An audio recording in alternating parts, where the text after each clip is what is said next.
भारत क्यों पाकिस्तान को कहता है कि पाकिस्तान दहशतगर्दी का मरकज है या epic centre of terrorism, Islamic terrorism है या टेररिज्म है। एक तरफ सरहदों पर जाहिर है टेंशन बढ़ रही है, दूसरी तरफ तुर्की का मीडिया ये छाप रहा है कि इंडिया अपने long range land attack cruise missile देने वाला है ग्रीस को। ग्रीस की और तुर्की की आपस में बहुत लगती है, जो इंडियन मिसाइल दाग देगा तुर्की पर, और बड़े स्ट्रॉन्ग मिसाइल है। इस चीज का खदशा तुर्की ने जाहिर किया है। बेसिकली फरीद जकरिया जो हैं उन्होंने एक आर्टिकल लिखा CNN में और उसमें कहा Pakistan is an epic centre of Islamic terrorism. जंग के खदशात मौजूद हैं। भारत की जानिब से ग्रीस को एक मिसाइल बेचा गया है जिसकी रेंज 1500 किलोमीटर बताई जाती है, और ये सिर्फ और सिर्फ टर्की को परेशान करने के लिए बेचा जा रहा है। टर्की का S-400 सिस्टम को डिस्ट्रॉय करने की बात की जा रही है। लेकिन अगर अच्छी खबरें नहीं है तो इजराइल से अच्छी नहीं आ रही, हिंदुस्तान से अच्छी नहीं आ रही है। लेकिन मेरे ख्याल में एक और चीज है जिसको हम मिस कर रहे हैं, वो है एक्सट्रीमिज्म। क्योंकि चाइना को एक बहुत बड़ा खतरा है कि पाकिस्तान में मुसलसल जो एक्सट्रीमिज्म बढ़ रहा है। भारत कुछ ऐसा ना करे कि बहुत बड़ा कोई पंगा हो जाए या बहुत बड़ा कोई तनाज़ा खड़ा हो जाए। इसके साथ साथ नरेंद्र मोदी ने साइप्रस का दौरा करके भी तैयब उर्दुगान को खुल्लम खुल्ला धमकाया। भारत ने एक ऐसी चाल चली है जिसने एक ही झटके में पाकिस्तान के सबसे बड़े हिमायती तुर्की को शह दे दी है। लेकिन अब जो इंटेलिजेंस की खबरें आ रही हैं वो ये है कि इंडिया जो है वो तकरीबन अगस्त के वस्त में या अगस्त के आखिर में पाकिस्तान के ऊपर दोबारा हमला कर सकता है। भारत की जानिब से टर्की के ऊपर एक के बाद एक जो है मुसीबतों का पहाड़ तोड़ा जा रहा है। भारत ने टर्की के गिर्द अपना घेरा जो है बड़ा टाइट कर लिया है। इसकी खबर से तुर्की में ऐसी खलबली मची है कि उनकी मीडिया चीख चीख कर अपनी सरकार से पूछ रही है कि भारत को उकसाने की गलती की ही क्यों। India and Greece have become एक तरह से नेचुरल अलाइज। इंडिया ने इससे पहले आर्मीनिया को, ग्रीस को, फिलीपाइंस को अपने हथियार बेचे हैं, और इंडिया की जो वेपन मार्केट है ना, ये दिन ब दिन जो है तरक्की करती जा रही है।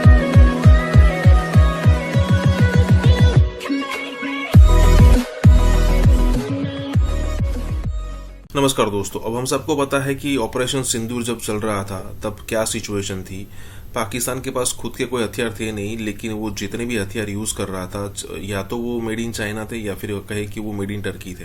टर्की ने सप्लाई किए थे उनको ड्रोन्स।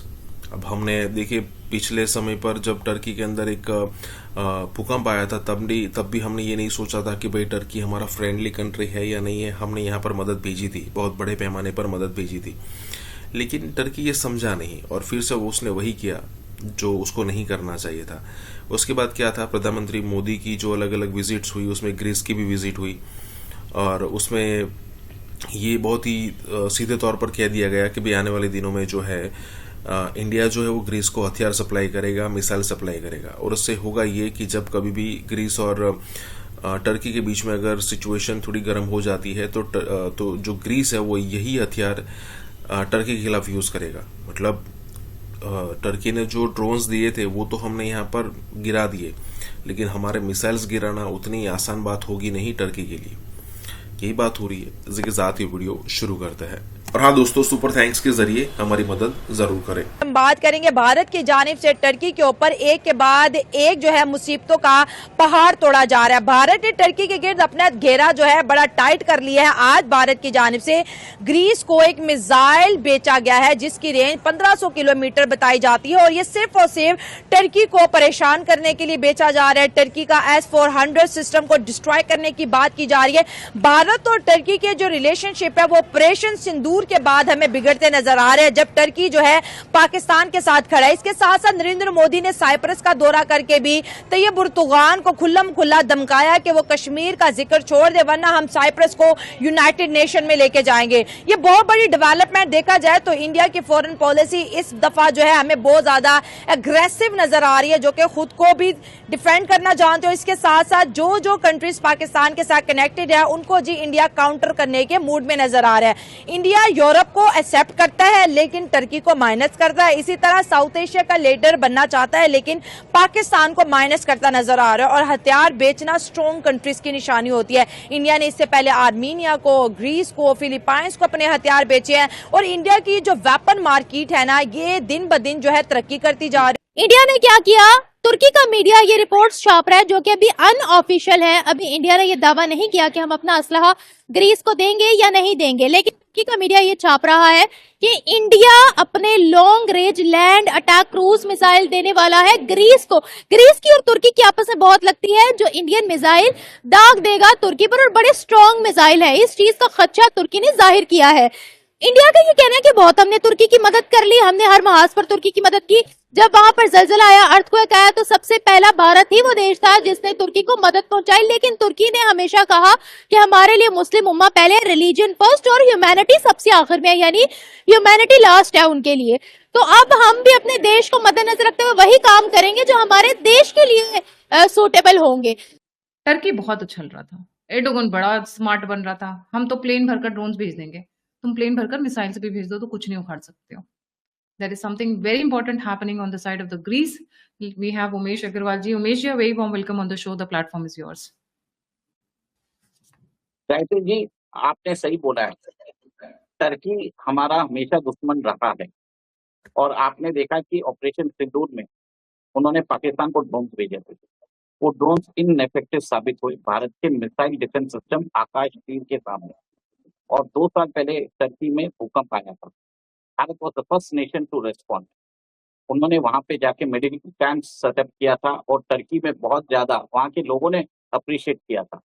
और आपने सही बोला, भारत की जो नालायक कांग्रेस लीडरशिप थी वो हमेशा प्रो टर्की रहा है।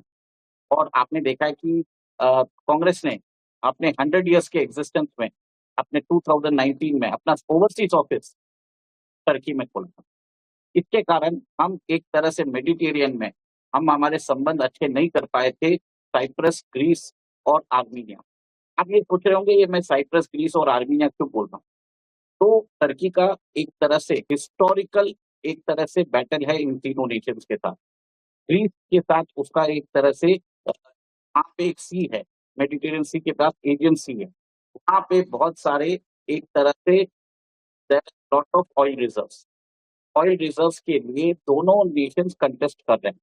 और आपको मालूम है कि साइप्रस में आपने देखा होगा कि उन्होंने नॉर्थर्न भाग ऑफ साइप्रस है, वो साइप्रस से उन्होंने छीन लिया।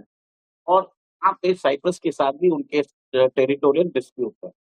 आर्मीनिया के अगेंस्ट अजरबैजान को आर्म्स भी सप्लाई कर रहा है टर्की।